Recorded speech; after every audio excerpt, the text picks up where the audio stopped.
முதலமைச்சராக போகும் விஜய்க்கு சீமான் கொடுத்த ட்விஸ்ட்.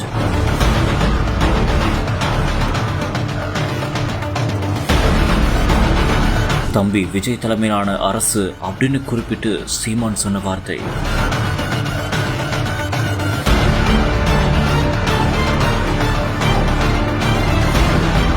இதுதாங்க அரசியல் நாகரிகம். மனம் தளராமல் கடைசியாக சீமான் சொன்ன முக்கியமான ஸ்டேட்மெண்ட். தமிழக வெற்றிக் கழகம் தமிழக அரசியலில் ஒரு புதிய சரித்திரத்தை படைத்திருக்கும் நிலையில் தற்போது விஜயை எதிர்த்து வந்த அதே சீமான் தற்போது அவரை வாழ்த்தி ட்விட்டர் பதிவிட்டிருக்கிறார். ஆம், வெற்றி பெற்ற அனைத்து சட்டமன்ற உறுப்பினர்களுக்கும் புதிதாக பொறுப்பேற்க உள்ள தம்பி விஜய் தலைமையிலான தமிழக வெற்றி கழக புதிய அரசுக்கும் என்னுடைய வாழ்த்துக்கள் என்று கூறியிருக்கிறார் சீமான். இதுபோக தமிழர்களின் வரலாற்று தாயகமான தமிழ்நாடு எனும் தாய் நிலத்தின் நலனுக்காகவும் உயர்வுக்காகவும் தொடர்ச்சியாக களப்பணியாற்றுவோம் என்று உறுதியும் அளித்திருக்கிறார் சீமான்.